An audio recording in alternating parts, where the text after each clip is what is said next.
Okay, hi everybody. Welcome. We are just a couple of announcements.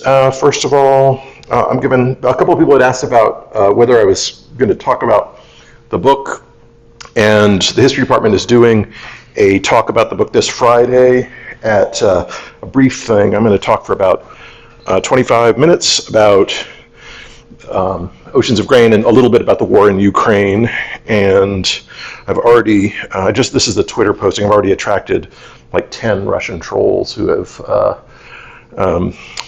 complained about my saying that the war is not about NATO. So there should be some interesting fireworks.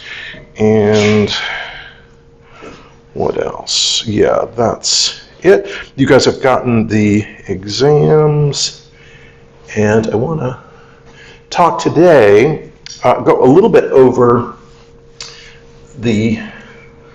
I'm not going to, just a little bit more about the war in Texas as it connects to the coming of the Civil War. And as usual, I'll be talking about financial stuff and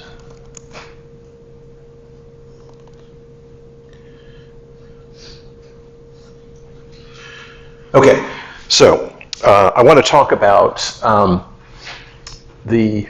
little bit more about the American party system as it relates to Texas annexation. You heard from Rob Ferguson about the war over Texas and how it came into being. I want to just say a few more things about how this connects to the collapse of the second party system, because the collapse of the second party system is an important part of the coming of the Civil War. Harry Watson's book is, and again, 846207 is the Slido. And again, for Harry Watson, the Republican Party, I think one important difference between me and Harry Watson is the relationship between the Republican Party and the coming of the war. For Watson, the Republican Party is formed after the controversies over Kansas.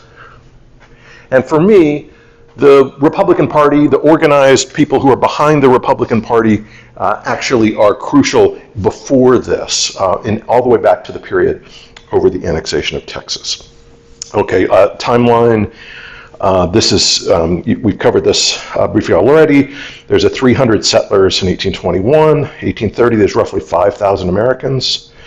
In 1830, Mexico halts further immigration into the Austin colony, and settlers declare an independent Republic of Texas in 36.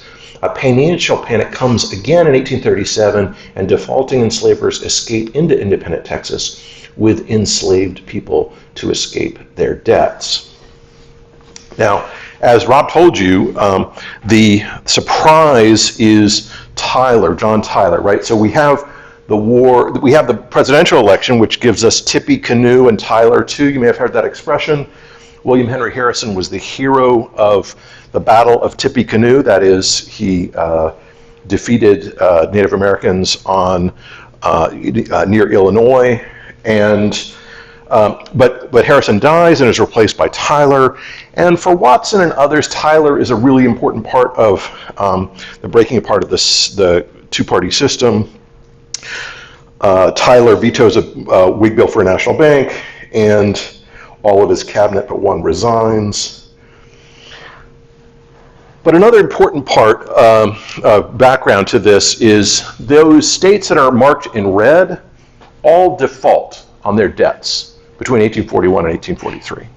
After the Panic of 1837, these states try to recover their kind of financial position by building railroads, planning railroads that are intimately linked with banks.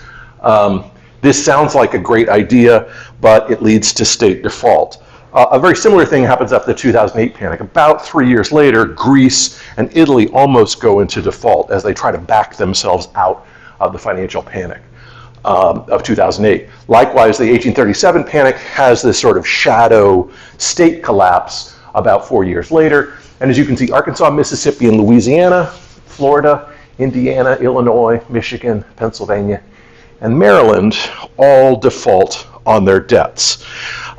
This is a big deal for British investors who now no longer trust the United States, particularly the individual states. They believe that most Americans are liars, that many of them are deadbeats. And this is important for understanding how it is that Britain starts to reinvest in the US. So previously, these people had been buying state bonds from the states, but these states all default between 1841 and 1843.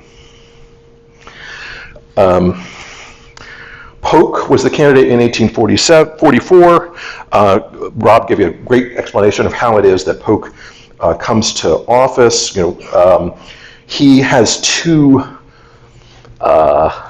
platforms. One is 54-40 or fight. That is, we're going to fight Canada for a line all the way through Vancouver. We're going to push further north into Canada. We claimed this land. We agreed with Russia that we're going to have 54-40. We're going to fight over that. At the same time, we're going to get Texas annexation. This proves really popular. And as you can see here, the states that support it are all the southern states where it's only white people that are voting, many of them planters or people who want to, it's only men who are voting, people who eventually want to own slaves. There's only white people in the South who are voting. And they support the idea of the annexation of Texas. But as you can see, it's also popular in New York, Pennsylvania, Virginia, or let's say New York, Pennsylvania, Indiana, Illinois, and Missouri, all of which are attracted to the idea of further westward expansion in the north. Okay, so does that make sense? So Polk is basically supporting westward expansion, both in the Northwest and in the Southwest. Okay, now, while the U.S. has had kind of some interest in Texas, part of the problem is that no one wants to touch the issue of Texas because it's potentially would fracture the North and the South along lines of slavery. But also, the North has, the United States is in terrible shape financially. After the Panic of 1837, it has no Bank of the United States. It has no, its treasury system is in trouble. The US bonds are still being paid off, but the US is in some debt.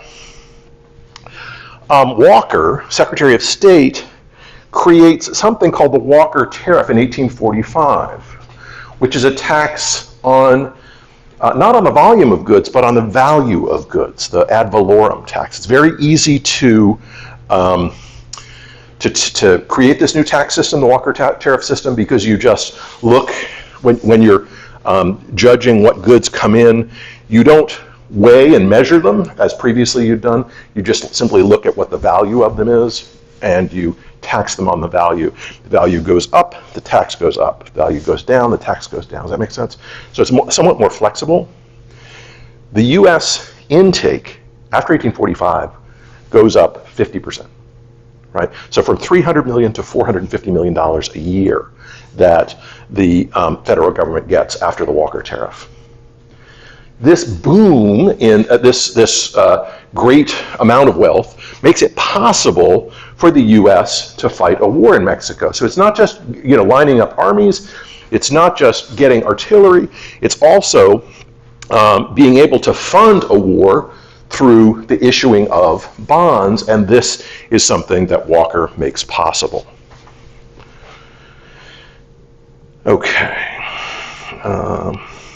It's around this time also that we have, there's controversy about whether California will be slave or free. At the end of this war,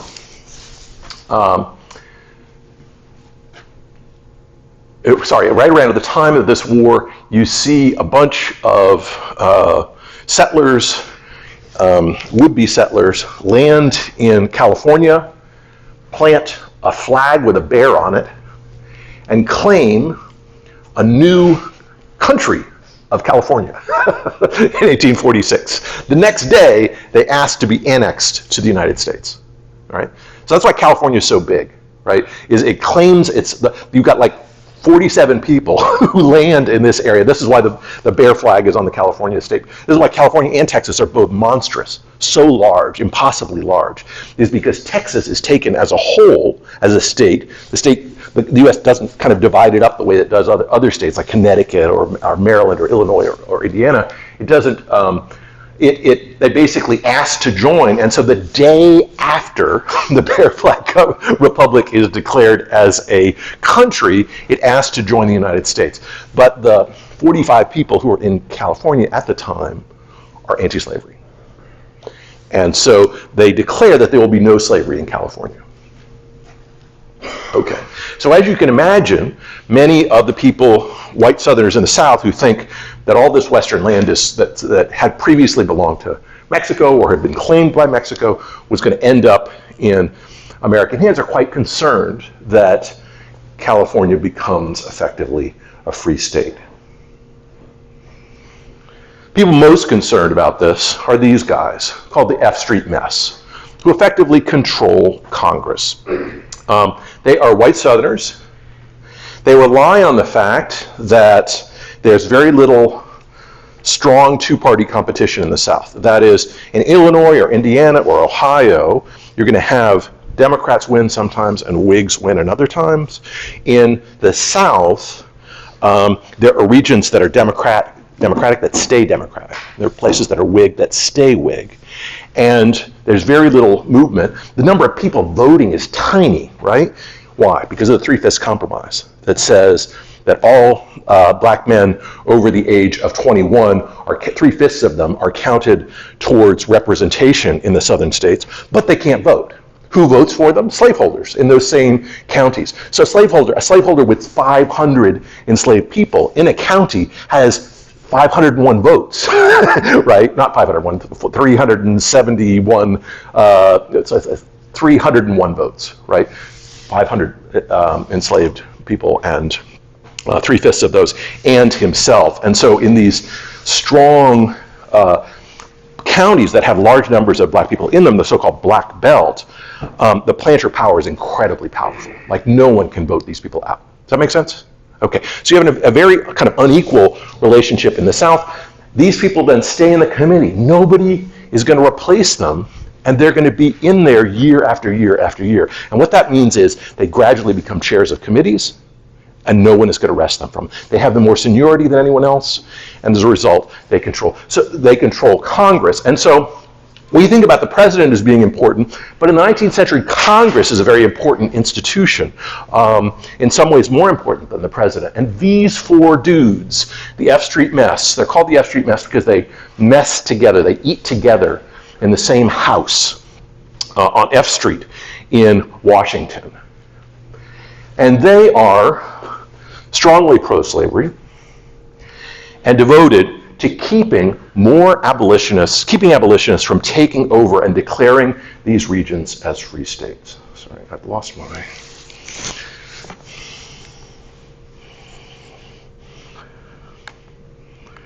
Really? Okay. The F Street Mess. So there are controversies back and forth between Northerners and Southerners about Western control. It's the way to resolve these North-South divides, which threaten to tear the two-party system apart. We get the Compromise of 1850. And what it says is there'll be no slave trade in D.C. This is important because it makes it's embarrassing to many U.S. states that anybody who visits the United States and visits Washington, D.C. can see slave auctions in the middle of Washington, D.C. California is admitted as a free state. New Mexico and Utah territories can decide whether they're free or slave. The top is taken off of Texas. So Texas gets a haircut so that the region that had previously been part of Texas is made unorganized again. And the Fugitive Slave Act is strengthened. And that means that basically if someone thinks that there is a black person in Illinois or Indiana might be a slave, every state is obliged to pay for them to be investigated and recaptured and brought south. In some cases, people who have bought their own freedom and have moved to the United States end up being re-enslaved by these slave catchers who claim that these people belong in Mississippi or Louisiana. Okay, so there's not a lot of investment in the United States. There is there's money coming in from this Walker Tariff that provides money to the United States. The railroad plans of Michigan and others had failed abysmally, and so there's a new plan to get Europeans to invest in westward expansion of the United States. And that new plan is called the land grant system. Question, is a compromise of, say, what was the top taken off Texas? It's what becomes Oklahoma. So if you look there at Indian Territory, a big chunk of that is what becomes, it had been Texas, and that's the haircut that Texas gets, is basically that area. Does that make sense? So Oklahoma is actually a little bigger than the haircut, but that little sliver above Texas and part of the area in what's called Indian Territory is what had been Texas. But if you see, it was above the 5440 line. And so basically the haircut is taken to the top of Texas at 5440, the old Missouri Compromise line. That makes sense? Did I say 5440?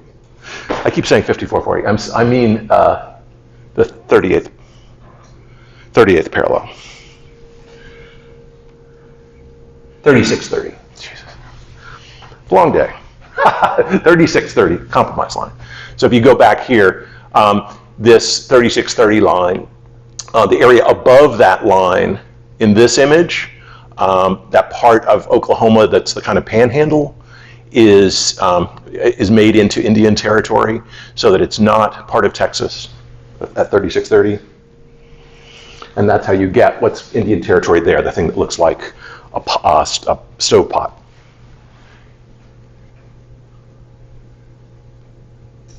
In Oklahoma. And I said Arkansas, in Oklahoma. Okay. So glad this lecture is being recorded. Okay. And this, again, is the settlement frontier. Okay. Now, I want to suggest that there are three things that bring about the collapse of the second party system after 1850. Sorry, I got a little off track. The railroads.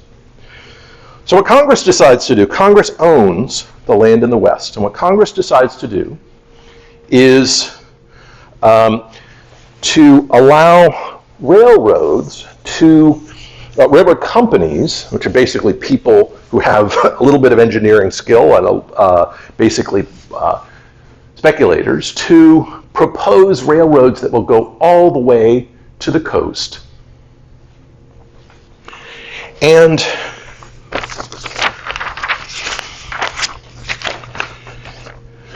give me a sec here.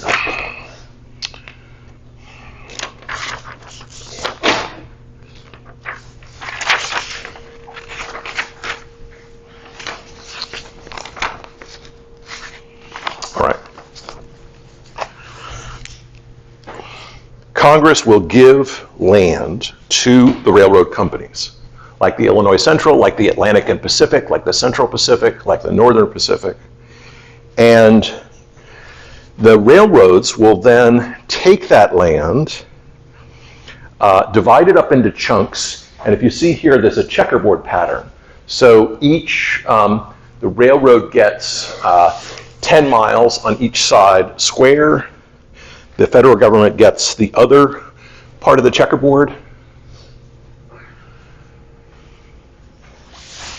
Oh no, these are 1 square mile, sorry. Each of these 1 square mile squares, railroad gets the green squares, the government gets the white squares. The idea is that the railroad will double the price of land, which is more or less true, that land along the railroad generally doubles in price. Given that, if the railroad sells the land and the government sells the land, the government will double its money but get half of the land. And so the idea is that the government breaks even. Then, what the railroads do is they sell that land in Great Britain, in Germany, in France, in other parts of Europe. They also sell that land in the United States. There's no Bank of the United States, so the railroad becomes the bank. The railroad has a 4-year mortgage. The railroad says you can pay a little now and pay in 4 installments for this land.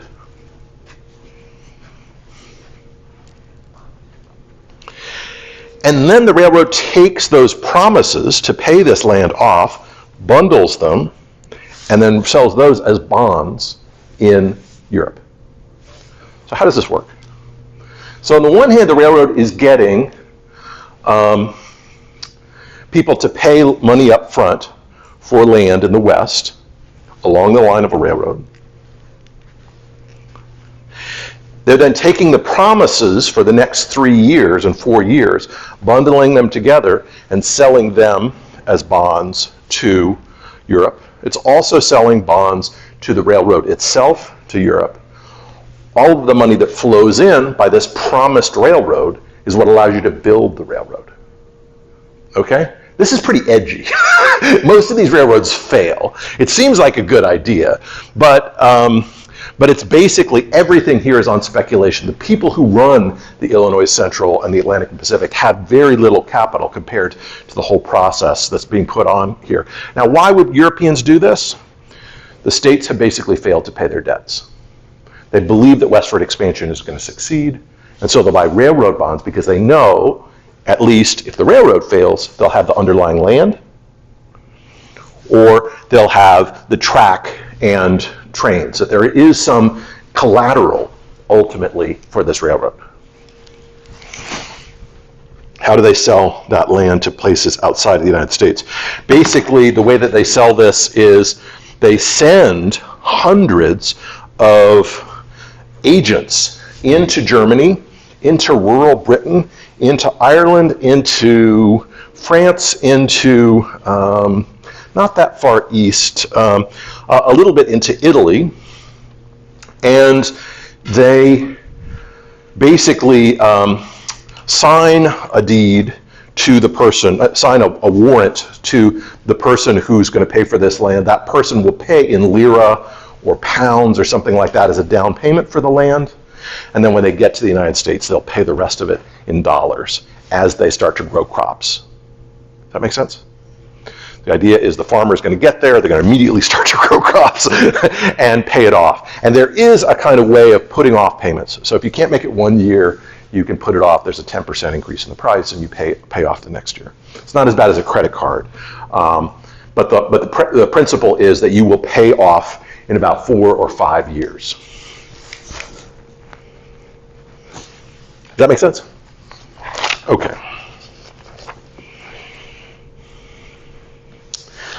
All right, so that's the plan. So what we see is the end of the Mexican War. Some Whigs who are upset about the Mexican War because they believe it was a slaveholders' war. But things start to settle down. The party system, though, is in a little bit of difficulty. The Democratic Party is increasingly becoming a Southern party. The Whig Party is increasingly becoming something like a New England party. There are New Englanders in the Whig Party, but the Whig Party is getting smaller. The question is what to do. And 2 new parties emerge in this period that try to grab the attention of voters as they see the Whig Party starting to crumble. Why is the Whig Party crumbling?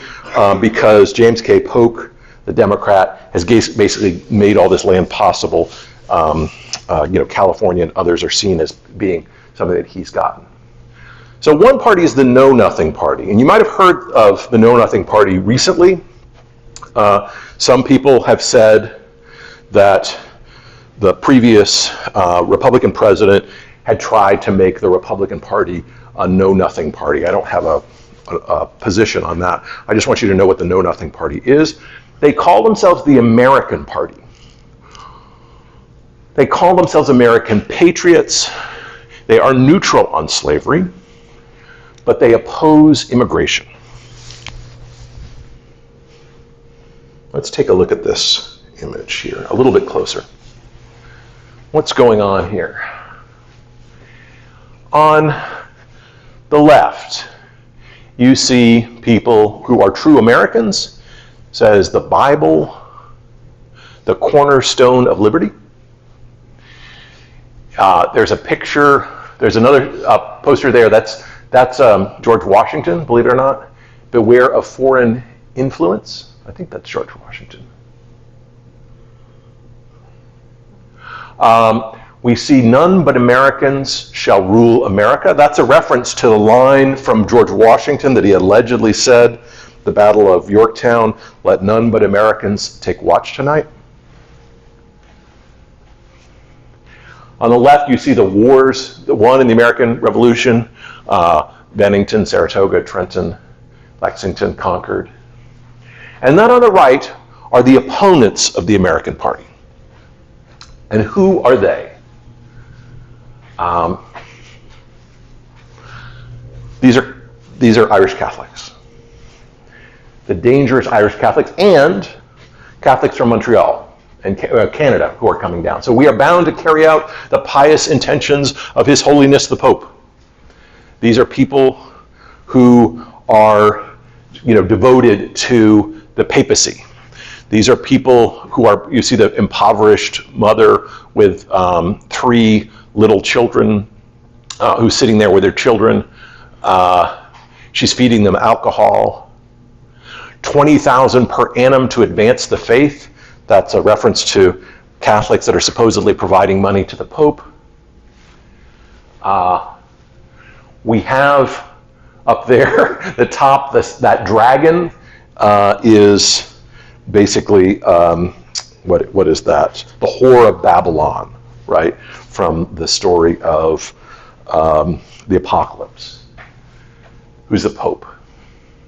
Rome is in the back. There are snakes, links leading from Rome. You can see the papacy's flag on this. And so this is an anti-Catholic, anti-immigrant party.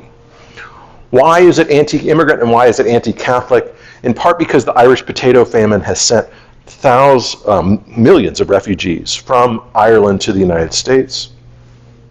At this point, the United States does not have, its only immigration restrictions are that you can't be, a leper. There's all sorts of diseases that you can't have, but otherwise, if you can provide some evidence that you have supported the United States, you can come in. There's relatively lax immigration at this point. And the fear on the part of the American Party is that the Catholics are coming in. So that's one party that sees itself as sort of taking over as a kind of third party that might be a powerful party in opposition to the Democrats and the Whigs to take some of the both Democrats and Whigs might join this, and it would become a kind of national party. They called themselves the Native Americans. The way that they tended to dress is with top hats and short and long jackets like this. And they were, if you've ever seen Gangs of New York, in the 1850s, that American Party, these are the so-called Native Americans who are basically anti-immigrant folks. Another party that emerges in this period that doesn't get very far is the Liberty Party. And the Liberty Party is an anti-slavery party. It polls relatively poorly.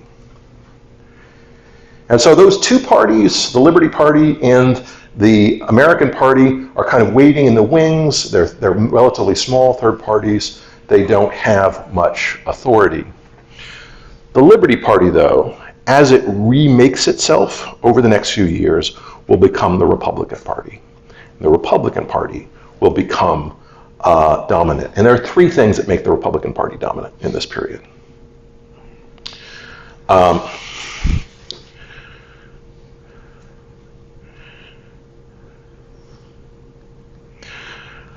The first is bleeding Kansas. Okay, so the architect of that railroad system that I was talking about is Stephen Douglas. He's the one who comes up with this idea of the land grant system. And he himself is planning railroads that are going to spread across the West, that red line that extends from Chicago south, also the blue line that extends from Chicago, that red line that expands from Chicago west, the blue line that expands from Chicago south. He buys property right where the junction of these two railroads is supposed to be. He's in Congress. He's confident that railroads are going to resolve all the problems in the United States. He wants, in particular, though, that area that is called Nebraska. And let me go back here for a second. You see where it says unorganized territory up there above Iowa? No, not that area.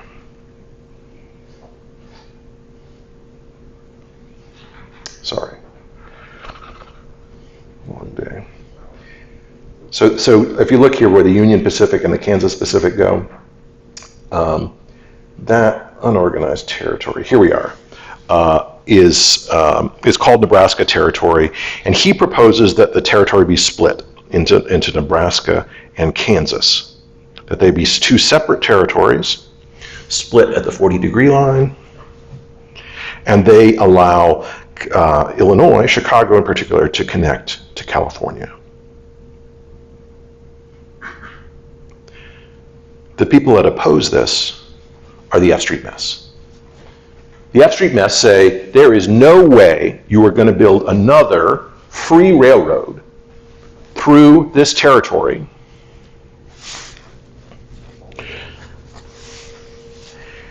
and they demand that Stephen Douglas split up the territories. If he splits them up into Kansas and Nebraska, he has to make sure that Kansas is not a free state, but that the people in Kansas decide whether Kansas has slavery or not.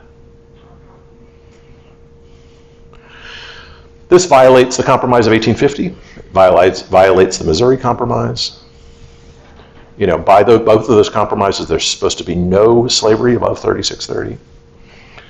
But the F Street Mess says there's no way you're going to get this past Congress unless you say that Nebraska is a free state and Kansas can be a free or slave state. Does that make sense? Okay.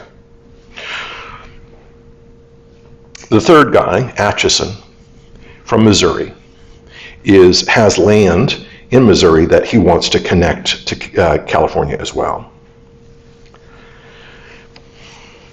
It's at this point that John Murray Forbes gets interested. Forbes is where we get Forbes magazine. He's one of the wealthiest men in the United States, possibly the world, by the 1830s. He's president of the Michigan Central. He acquires the Chicago, Burlington, and Quincy, which is that purple road. He has interests in these other railroads as well, but particularly the red ones. And that green line is the Hannibal and St. Joe Railroad, Hannibal and St. Joseph, which Atchison has an interest in. Atchison gets nowhere building his railroad. Why? You know, we've talked about this before. Railroads through slave territory seldom pay. They have to go back empty. The cars have to go back empty in slave territory. Lots of stuff can come from the slave territory back to the east, but there's very little that goes from east to west. So this Hannibal and St. Joe Railroad is formed. It tries to build itself. Nothing happens for 3 or 4 or 5 years. John Murray Forbes steps in and he buys it up for nickels on the dollar, pennies on the dollar. And it's at this point that the two new parties were the American Party and the Liberty Party. There's a question there. Okay. So, when when the proposal passes through Congress, that there will be a Nebraska Territory and a Kansas Territory, and that Nebraska will be free and that Kansas might allow slavery. Forbes goes ballistic because that Kansas Territory is, if you look at that green line there, right where his railroad is supposed to go. He believes that while there will be slavery in Missouri, there will be no slavery in the West, and he's committed to this. The idea that Kansas might be a slave state makes his investment worthless, and Forbes goes ballistic. He and others fund anti-slavery New England emigration to Kansas. They send rifles in crates marked Bibles to Kansas so that abolitionist folks can fight off pro-slavery settlers who might settle in Kansas. On the right is James Henry Lane. He's a partisan militia leader, U.S. representative for Indiana. He'll become, once the war starts, the U.S. senator from Kansas. The southern pro-slavery senators rush to Kansas. And so there's a rush from northern pro-slavery, anti-slavery states and southern pro-slavery states into Kansas at the same time. Many of these people don't want to settle here necessarily. They're interested in buying land. So southern pro-slavery settlers cross from Missouri into Kansas in one day and vote and then return home. They're called the Border Ruffians or the Pukes by their opponents. The Kansas settlers are primarily from New England. They're called by their opponents long-haired men and short-haired women.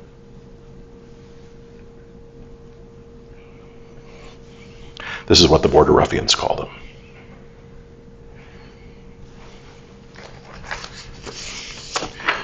If you're familiar with sports ball and basketball, you know that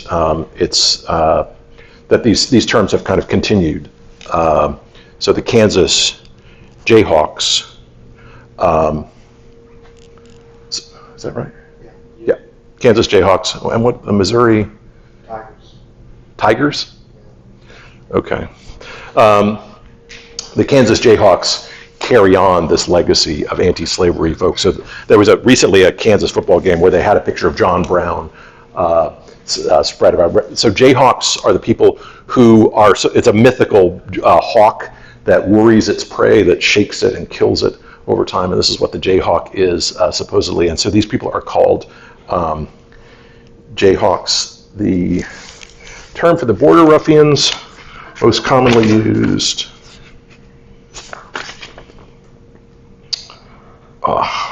besides Border Ruffians and besides Pukes, is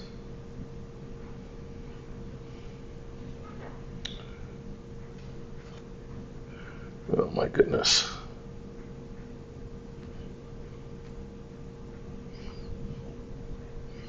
I've now forgotten.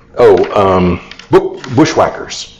Bushwackers is the other term to describe pro-slavery folks. So these people are called Bushwackers. These people are called Jayhawks. And these are people who are armed and prepared to kill each other for land in Texas. And this leads to direct conflict between northern settlers and southern settlers in Kansas. People shooting each other in Kansas, people hacking each other with knives, as John Brown does in 1856 with his sons. In 1856, so the first thing that starts to separate and mess up the Democratic Whig selection in the 1850s, the first one is Bloody Kansas, Bleeding Kansas it's called. And then Senator Charles Sumner gets up and complains about South Carolina Representative Preston Brooks. He says that harlot slavery is the reason for this conflict. And Senator Preston Brooks's love for that harlot is what leads him to support the pro-slavery people in Kansas. What Preston Brooks knows is what Andrew Butler knows, and most other South Carolinians know, is that Preston Brooks has two families, a white family and a black family, as many South Carolina congressmen do. A legal family and an illegal family. And Preston Brooks is so angered that Charles Sumner knows this and is referring to it indirectly in this conflict, that he rushes to the floor of the House and he beats Charles Sumner with a cane, hurting him quite badly, making him bloody, and breaking up the cane. Well, that's an assault in Congress. Why should that be important? After Butler breaks his cane, though, Southern newspapers say that this was the best thing that has ever been done in Congress. They send him new canes in case there's another abolitionist senator in Congress. And so this kind of violence, the physical violence on the floor of Congress, is another thing that sharpens the divide between North and South and seems to make the Democratic-Whig conflict less and less important. Does that make sense? The third thing is the Panic of 1857. The Panic of 1857 is a financial panic, and in it, the people most hurt are northern states. The reason northern states are more hurt than southern states is because the U.S. very briefly, for about a year and a half, had been exporting a huge amount of grain to Europe because there was a Crimean War in Russia. Russia and Ukraine were no longer sending grain to Europe. From 1853 to 1856, these railroads are sending tremendous amounts of grain to the United States. In 1856, the war is over. Russia and Ukraine start exporting grain again. The financial panic happens. When that panic happens, James Henry Hammond gets up in Congress, South Carolina congressman, and says,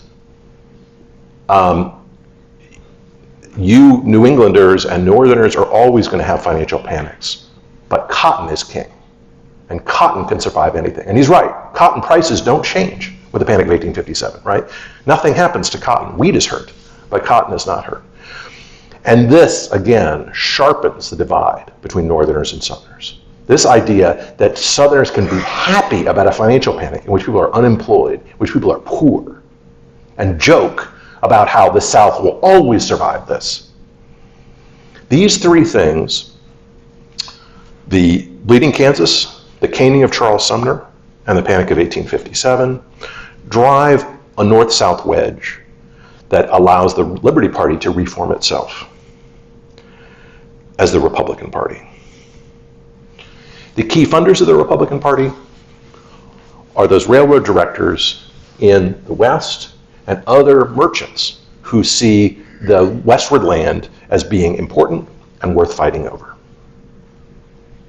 We'll talk about how this brings about the surprise election of Abraham Lincoln in 1860 and Civil War. Thanks.